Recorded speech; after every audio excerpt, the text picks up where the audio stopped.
Two of the videos lately that have been getting a lot of comments on them continually, despite me uploading them, I think 1 month and 3 months ago, is my videos about Jontron's debate with Destiny, and also my video about the political evolution of Hunter Avallone. So a lot of these comments revolve around, I guess, the themes of forgiveness. So for the Jontron one, plenty of people in the comments saying, he's apologised. He's even profusely apologised. He said everything that he said in that debate was wrong, and you're still bringing this stuff up. He's probably changed. He would never believe in that type of politics anymore. And with the Hunter Avallone one, I basically made the point at the end that the people he hurt through his YouTube career don't have to forgive him. So a lot of people were quite angry about that, saying I was like being gatekeepy and disputing me on that point. But then I have some comments agreeing with me. So today what I wanted to do is just kind of recap both videos and kind of, I guess, prove my own point about it, and I guess double down on my own points that I made in both these videos. And obviously Jontron has been in a lot more controversy lately, and I feel quite vindicated for pointing out that, you know, he hasn't really changed. He never said he changed, and he never actually apologized for anything. So we're going to get into all of that today. Now, before we get any further, I want to plug my social media and Patreon for about a minute. Timestamps in the description, so skip that stuff if you're not interested. Before we get any further, a lot of my work on this channel is demonetized because when you're covering more serious, sometimes edgier topics, YouTube doesn't like this. So if you've ever enjoyed my work, please consider becoming a patron. And you don't have to pledge a crazy amount. I want to build up my Patreon based on as many people as possible pledging little amounts, like $1 or $2. So if you feel like I have ever brought anything that's worthwhile into your life and my content, please really consider becoming a patron to help me continue to do this, regardless of if YouTube monetize or not most of my videos in a given month. Also, if you want to join our communities, come check out our Discord and my subreddit. Those links in the description. And if you want to follow me personally, please check out the Kavernacle at Twitter, at Instagram, and also my personal Reddit, where you can keep up to date with all my content and what I'm doing. You'll probably notice I'm back in my normal set, and look, we even have a new chocolate orange celebrating 45k. Thanks for the support lately, actually. We're nearly on 46k, and that's only just like a week's growth or something, so I'm feeling very confident about finally adding the 50k chocolate orange, and look how nice it will look on this pyramid. I'll try and make sure I get a different coloured one. It just, yeah, looks so beautiful. Anyway, I also live stream 2 times a week on a Tuesday and a Thursday, and that stuff is archived on the Kavernacle Extra. So let's start with my video on Jontron. So it is sitting on about 151,000 views, 7.9k upvotes, 1.4k downvotes, dislikes, whatever, called Jontron's insane racist debate with Destiny 4 years later, and how he faced 0 consequences. So of course you guys probably know about this debate by now, but I break it down very thoroughly in this video, so please go check that out either now or when you're done with this video. I'm going to play you some quick clips now to give you the gist, but basically it all started when Jontron tweeted about Steve King, that old insanely right-wing congressman who thankfully isn't in Congress anymore. And the hill he died on was essentially the white replacement conspiracy theory, and his whole argument with Destiny basically revolved around I guess white people being displaced and made a minority in their own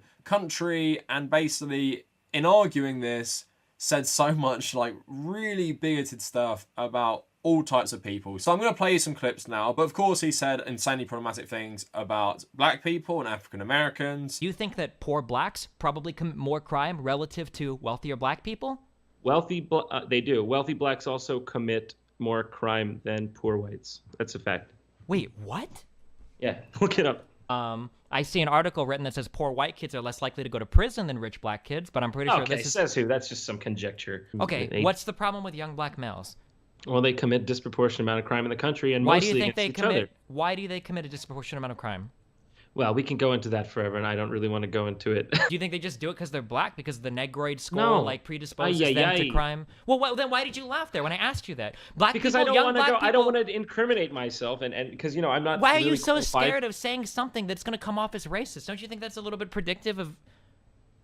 You're like going on a what's one of those talk shows where they try to trap you? He said lots of awful racist stuff about Mexican immigrants. Call a large number of people from one specific place coming in, setting up their own ethnic enclaves, and then waving their own flag inside of our nation. What would you call setting that? Up your... There are also large swaths of them who don't feel that way, who want to break parts of America off back into Mexico. So what would you say to those? Those coming up and getting so bold to say, try deporting me, Trump. People see themselves, I'm assuming, as Mexican.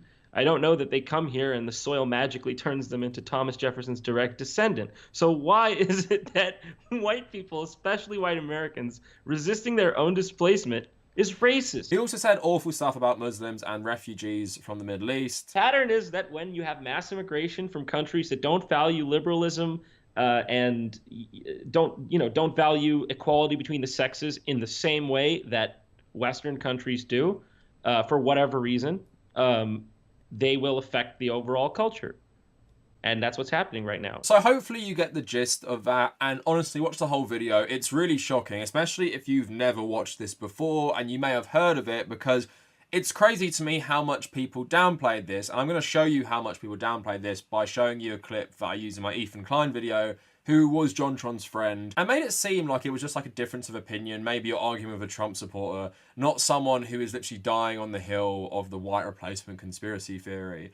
But first of all, a lot of the comments I'm going to show you from the video is that he apologized, even profusely apologized, as one comment I'm going to show you says. Now let's get into his apology. Did he apologize? Did he outline how wrong he was? So let's first look at his own apology, which he uploaded then deleted off his YouTube channel. I understand that I wasn't prepared for a debate of this sort with these kinds of sensitive topics at hand adequately. I was a bit all over the place, and I said a lot of stuff that could be misconstrued in all sorts of ways. Things are being extracted from this that I know I don't think. I was in there under a lot of pressure that I'm not used to being under, and as it became clear, I suck at debate. So now every haphazard, offhand remark I made in the heat of the moment is being dissected and speculated on. So I'd like to clarify. I was trying to speak to the increasing tribalization of our culture. These days, we're taught to think in explicitly racial or ethnic categories or in terms of gender or sexual orientation. And I think this in itself plays a big hand in what's gotten our country to the volatile state that it's in.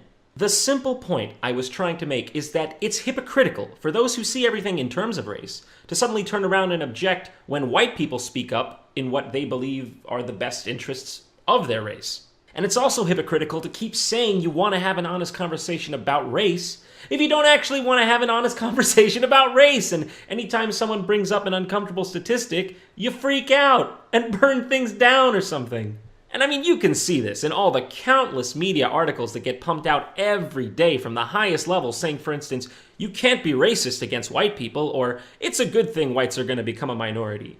Or you see it on TV when someone as mainstream as Samantha Bee says, white people ruined America for voting Trump. I suppose you could guess the reaction if Samantha Bee said black people ruined America for voting overwhelmingly for Barack Obama, which they did both times. I'm not saying that's true, but the same standard applies. The point I was trying to make, albeit indelicately, is that you can't keep banging the racial category drum and then be surprised and shocked when people think in racial categories. So in summary, I'm sorry if this has come out of left field for some of you. I hope this has cleared up at least a little bit if you were curious what was going on. Any of the things in the stream that could be considered weird sounding or off-putting, I probably agree with you that they were. So I hope you don't read too much into it. Yeah, that's pretty much incriminating. That's not an apology in my opinion. Saying that you were trying to get across a certain racist point of view, but maybe you didn't do it in the best way and maybe you lost the debate, in my mind isn't an apology. There's no acknowledgement of the awful stuff he said about Mexicans, Muslims and black people at all. There's no debunking of it, and not even an attempt to make out those aren't his views. Of course they clearly are. And that's another thing I want to address, that people are saying he lost the debate he wasn't prepared for. His opinions in that debate aren't because of preparation. They're just racist opinions. If he prepared better, he'd still probably be arguing for the same positions. That's just his opinions on this stuff. And his so-called apology just makes me think even more he did believe most of what he was saying, and he's trying to frame it as I was speaking about the tribalization of our culture and how it's gotten us to where we've gotten, weirdly because he seems to also support Donald Trump, and I guess he's referring to the Trump times of 2017. But just to show you how many people downplayed this and let this apology slide as an apology, a total non-apology, here is him on Ethan Klein's podcast, H3H3 podcast, in the same year, about 8 months later, I believe, and here is how they discuss it. I'm sure people want to know about this, so I just get it out of the way. Because I haven't talked about it since then, for good reason. I don't really want to get into this. It's a minefield of sorts. I'm not going to go back and nitpick everything I said and say, and qualify it or anything. All I'm going to say is that, yeah, in that moment, I was, going into something that I needed a lot more time to prep for. I just went in guns blazing because you get a little arrogant sometimes, I guess. You think, like, I'm going to take this guy to task. But, obviously I understand, why people had the reaction that they did. So, I felt bad about the incident in a sense. But, I also just feel bad that we can't talk about these things without witch hunting each other. Right. Because, I mean, do you feel like you said some things that you regret? Yeah, I could have phrased a lot of that better. If you genuinely feel a certain way, or some people genuinely feel a certain way, the correct way to deal with it is not to prevent them from saying it. Yeah, we've been seeing a lot of that. We should be able to talk about it. Even if we strongly disagree, but I think that we should still be able to talk about it. I mean, I don't know. It's so tricky.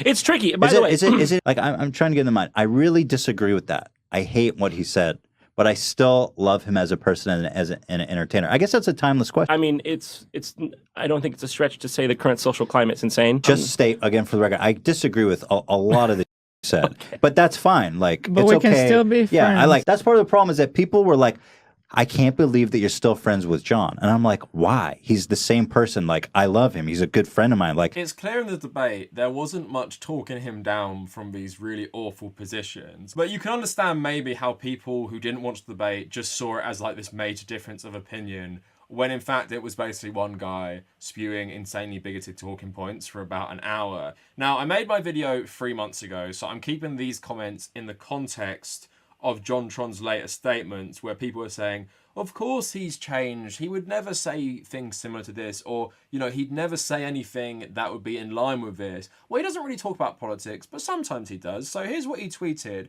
when there were massive protests against police brutality and racism against African Americans after George Floyd. These last few days, along with everyone else, have made me feel incredibly sad. Through these uncertain times, I hope to bring laughter to your lives through my continued videos. Please stay safe out there. Peace. All the media says is racism, shootings, socialism, KKK. I just want to grill, for God's sake. So obviously, really, really tasteless, making out that he actually cares, but clear he really doesn't care and he just feels inconvenienced by this stuff. But let's see what he tweeted after the 2020 election results came in. So, anybody else a big fan of his store, Banana Republic? So, Jontron hasn't tweeted much about politics, but if you're saying the US is Banana Republic, because Donald Trump lost, and legitimately lost, which has been confirmed multiple times by even Republican people who've audited the election, then it's clear where your political allegiance lies. And it's probably with Donald Trump, which is probably not surprising considering the political statements this guy have been insanely bigoted. But now let's get to the comments, because I want to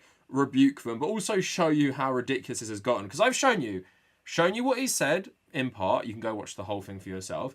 I've shown you his apology. I've shown you how he speaks about these things with other people. And I've shown you the semi-controversial stuff he's tweeted lately. So let's get to some of the comments. Jesus Christ, dude, you people are insufferable. He rescinded this claim and admitted he wasn't well researched on the topic. Well, he admitted he could have done better and prepared better. He didn't rescind anything. The debate was over 4 years ago, and he focuses on making people laugh, not doing political commentary. Aside for stirring the hornet's nest on Twitter every now and then, it must be miserable basing your entire identity on tracking someone's political beliefs.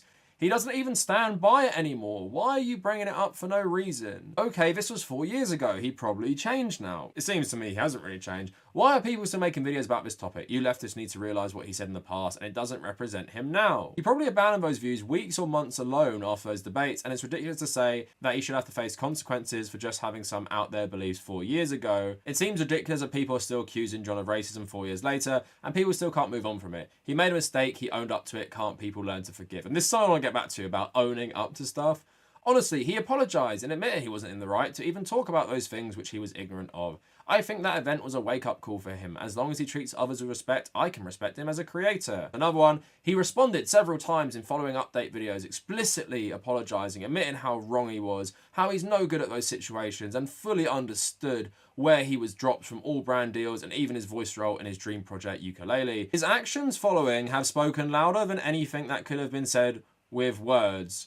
Again, his actions following by just tweeting some more stuff in line with what he said in that debate. 4 years later, and you're still bringing it up, he's profusely apologised, has never said anything similar since, and yet people like you won't let this die because you want your little clout. Imagine being that much of a lowlife. Man, this is horrible. Good thing it happened years ago, and John already apologised for it, and shows no signs of doing anything like this since then. So I was talking about this with my brother last night, and we were basically saying there is no cancel culture for internet celebrities, and as long as you acknowledge what you did, people will think it's an apology. And this goes throughout like political YouTubers who have been in scandals and controversies. And basically what they do is acknowledge what they did and maybe give some token or semblance of apology, like Jontron kind of did, but not really. People do this all the time, but to their idiot fans, this is enough. It's like, why don't you move past it? He apologised. Did it sound like he apologised? Did it sound like him saying, you know, I understand why I hurt so many people, why this was so insanely racist, you know, such a mistake for me to even say this. I've been really influenced by other awful political YouTubers and forums and stuff like that. He didn't say any of that. He basically said, you know, people missed the point, and maybe I didn't get across in the best way. But he said so much stuff, and of course he hasn't gone back and disavowed anything he said. But even if you act like he doesn't believe all of it, he covered so much ground. I find it hard to believe he doesn't believe some of it, considering his tweets afterwards. I think people are just too willing to forgive other people and move on like nothing happened. And this guy was barely gone for a while. People say, oh, like he lost like certain brand deals and he lost his minor voice role in a video game. He also came back like 6 months later, continually gets millions and millions of views on his projects and has like over 6 million subscribers on YouTube, probably still raking in a lot of money. Doesn't sound like someone who went on a mask off fash rant to Destiny, because even at the time people like Ethan Klein was like seriously downplaying it. So forgiveness in the context of YouTubers like this is just so weird. It's basically like you're willing to give someone the benefit of the doubt. If they acknowledge they did something controversial, the acknowledgement is the apology. And even if they continually tweet stuff afterward, which kind of proves they weren't really sorry, still, move on. It was 4 years ago. This guy's in his 30s. He's not like 19 or anything. But then let's have a look at what he tweeted recently. I'm not going to read most of it because YouTube has a selective disdain for people talking about this stuff. Just trust the science, bro. And then tweeting about loads of anti-Fauci stuff. And then, just to be clear, I'm not saying you shouldn't get vaxxed. That should be your choice. I'm also not saying it's unsafe. I want the best for everyone. I'm just concerned that the level of conformity around public discourse has reached dangerous levels. Stay safe. This kind of reminds me of what he was saying about his own insanely controversial stuff. Like, the social climate is insane. We can't just have a conversation. Conformity around well-established science, which has, like, in some cases, hundreds of years of research, in many cases, decades and decades of research, conformity around that is good. It's how the world gets rid of many diseases, which it has in the case of things like polio, which only are a major issue in countries like Afghanistan and Pakistan, until recently also Nigeria.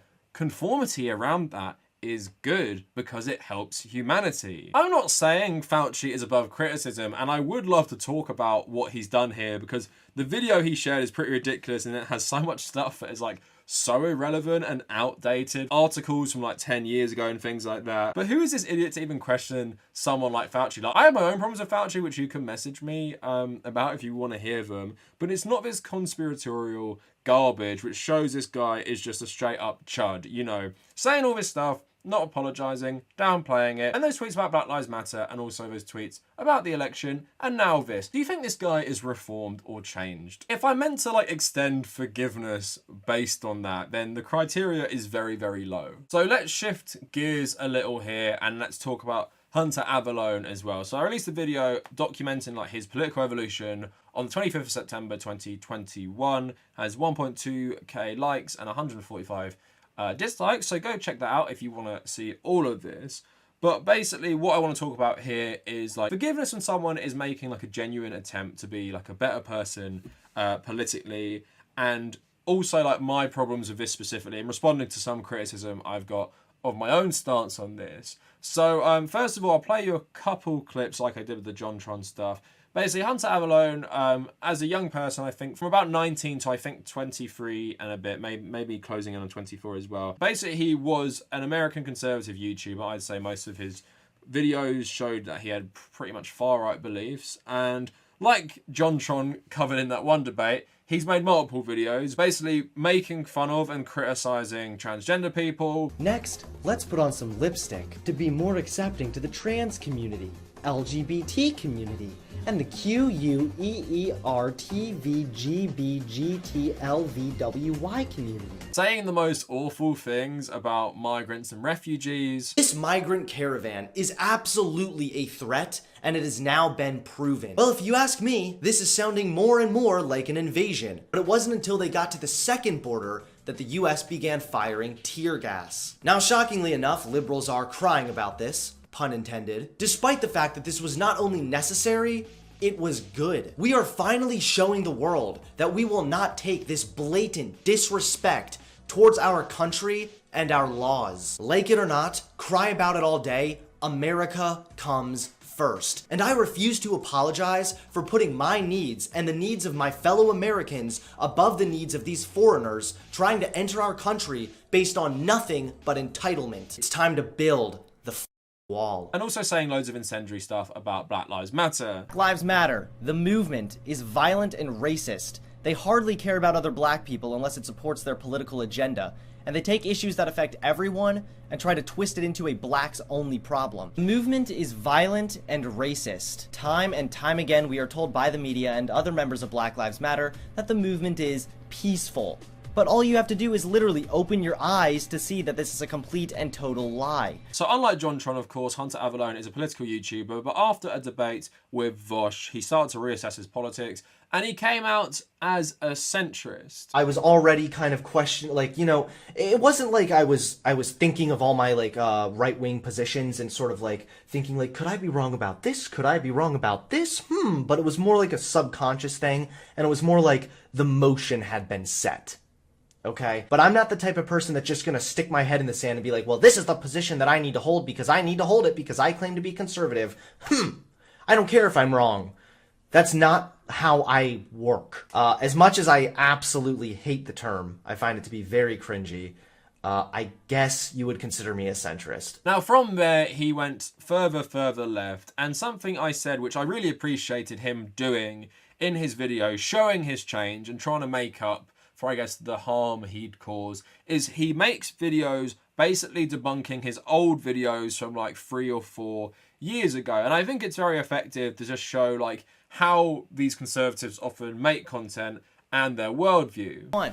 The movement is violent and racist. Time and time again, we are told by the media and other members of Black Lives Matter that the movement is peaceful. But all you have to do is literally open your eyes to see that this is a complete and total lie. When you say, just open your eyes, it's obvious. You can usually tell this is about to be a really dumb argument because you don't make good, logical conclusions based on just what you see around you in your narrow point of view. You look at it from a statistical standpoint. Alright, so let's go ahead and stop right here. This is my first real attempt at making an argument, and it's when I bring forward this article that, I'm gonna be honest, I remember making this video. I didn't read this article. I literally just saw the headline, it fit my narrative, and that's what I went with. So massive credit to him there, and I said as much in the video. I wish more reformed anti-SJWs or conservatives would do stuff like this, because if you've caused a lot of harm online,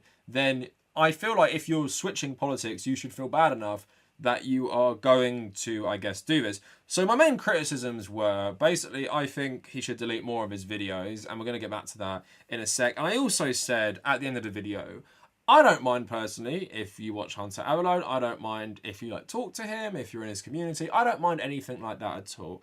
But I said, because he hurt so many people spreading all this vile stuff, and people in my own audience have said people like him radicalized them into these beliefs, then the people you've hurt, the communities you've hurt, don't have to forgive you, don't have to accept you, don't have to welcome you into left-wing spaces, don't have to tolerate you, because you've caused hurt to them that you can't just forget because you've changed, especially when you insist on making your living as being like a minor e-celeb coming into, I guess, a more soc dem leftist community where you can make your living here. So I'll get into a bit of the criticism, but I wrote in the comments at the time, I'm a bit disappointed with the reaction to the end of my video. My point simply was, if a former far-right reactionary becomes more left-wing, the people and communities they built their career hating on don't have to forgive and forget.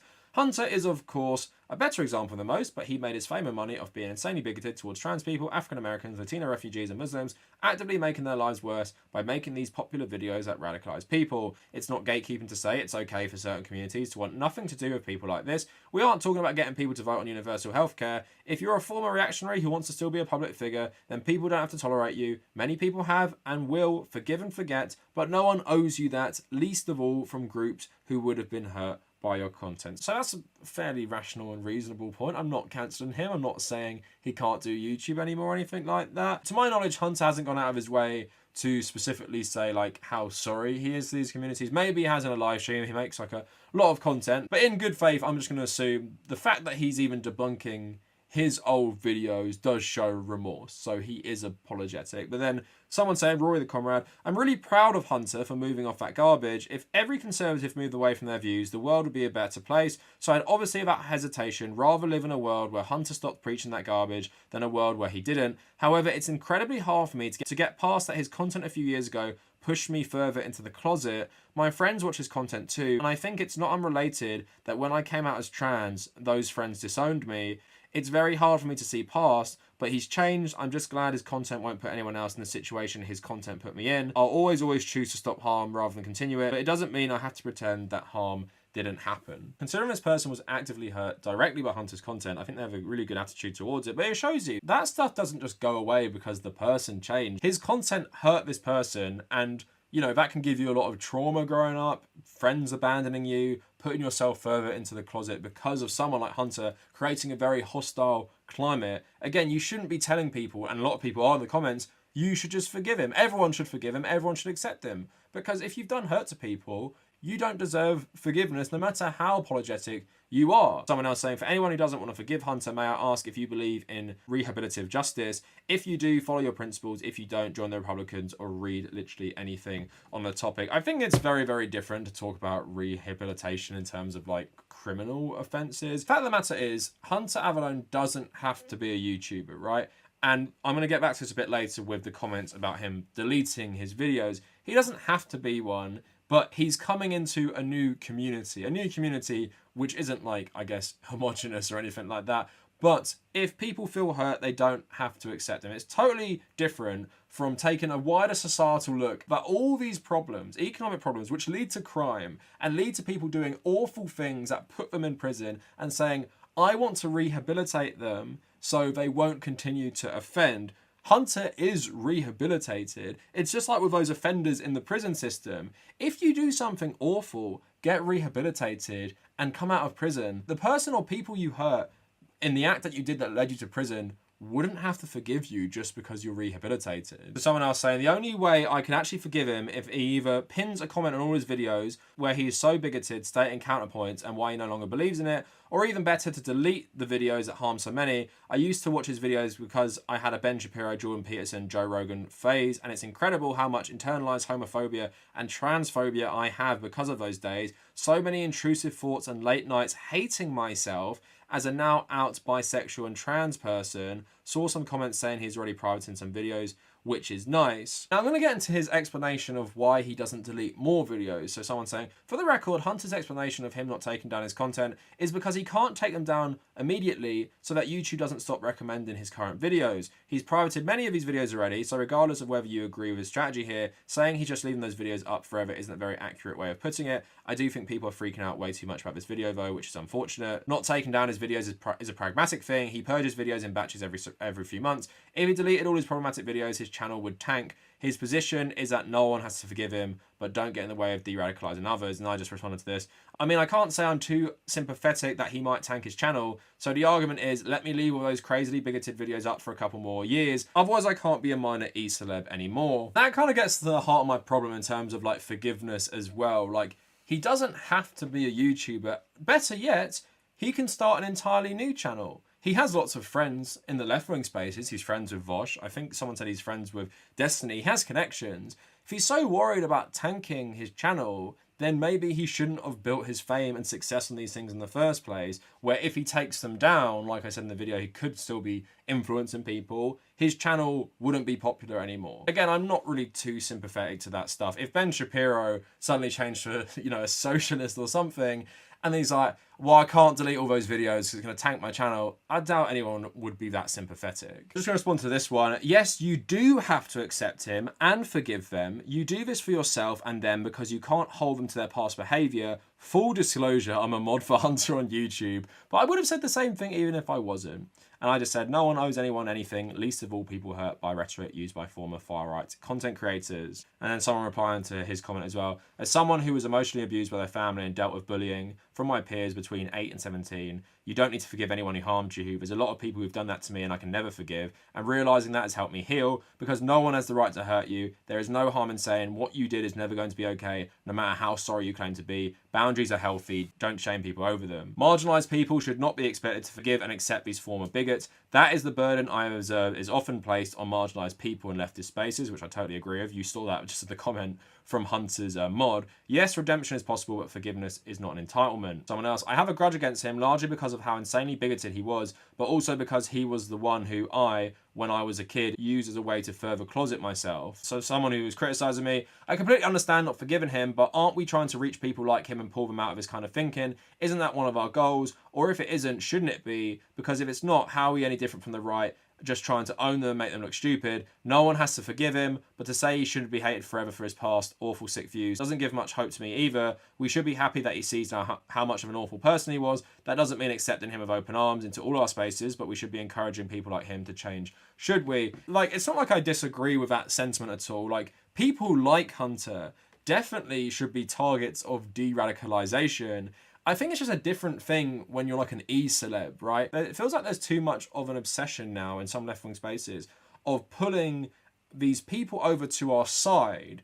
And then there's a big surprise when people are uncomfortable, or these people, for example, Sean Head, come out with really bad takes, or maybe they're even friends with people on the far right still as well. And you can understand how that's damaging overall because we're trying to reach, you know, your average person, someone who's not making political rants on YouTube that radicalize people or make people feel awful about themselves, which gain millions of views and stuff like that. We're trying to reach just your average person who may be brainwashed by people like Hunter. So in general, I agree with that sentiment. It's good people like him are changing, but I think we put too much emphasis on these individual big content creators. Just a couple more comments before we wrap this up. So Mythic saying, hey man, as a black dude that's had to long put up with online spaces where white folks have long had the cover to operate as they wish with impunity and support from the majority, this sort of take is refreshing. One more person. One of the only common sense YouTube channels, I'm glad that someone finally understands that just because someone claims to have a change of heart doesn't mean they automatically get forgiven, especially if they've contributed to insurmountable harm. I can't believe that even has to be said. The fact that it's seen as gatekeeping and not common sense is part of what's wrong with the left. What's next? Is George Bush going to be forgiven for 1.5 million Iraqis and sinking us into a pointless war for 10 years because he's not Trump? Oh wait. That's an interesting point as well. Obviously, liberals love to reform George Bush. Like I said, clearly it's fine to watch Hunter Avallone. He's changed for the better. He's debunking his old videos. But in terms of his general career on YouTube, the hurt he has caused people and the bigotry he has pushed on people that has gained millions of views is going to be his legacy, really, because that's the stuff that was most popular. His channel now, I wouldn't say it's dead, but it hardly pulls in loads and loads of views, so he's not reaching that many people anymore. So overall, his impact on the online space and politics has been a negative one, and people do not have to forgive him. But I do appreciate what he's doing because he didn't have to do that, and he, I guess, is doing the best with what he has. Now, I understand why people do forgive him, and that's the difference. I understand why people don't forgive him because of his past, but I understand why people do forgive him because he's making a genuine attempt to address his past and change. Jontron is completely different, where he simply acknowledged what he said and said he maybe could have done it better. That's not an apology. He didn't go out of his way to, I guess, debunk some of what he said, outline why it was wrong. He literally just basically downplayed the whole thing. And based on a few tweets about politics on his Twitter, he seems to not have really changed. So sorry, in the case of Jontron, how I'm not just going to like forget this stuff and move past it. Because unlike Hunter Avallone, who seemingly is sincerely apologetic by debunking his old self, Jontron has just doubled down on some of his positions in his tweets. So that was my general take on these videos, and I just want to talk about like forgiveness and forgiveness for YouTubers, I guess, because generally I feel like most YouTubers are never sincere. So that's why I do find Hunter Avallone, despite my problems, quite refreshing in that regard. But in the context of both of these guys, you never have to like forgive and forget when they've done stuff like this. You just don't have to. You can be a person who does. Generally, I take it case by case. You can be a person who does, you can be a person who doesn't, but no one has to, and no one has to move on, and no one has to stop bringing it up either. That's another thing. It's like, oh, it happened X and Y years ago, stop bringing it up. Well, when they seemingly haven't changed, then why can't you bring it up? Anyway, let me know what you guys think down in the comments. If you want to follow me on social media, at the Kavernacle on Twitter and Instagram. Come join our communities on my subreddit and Discord. If you want to support my work, check out my Patreon. And if you made it this far, thank you so much for watching.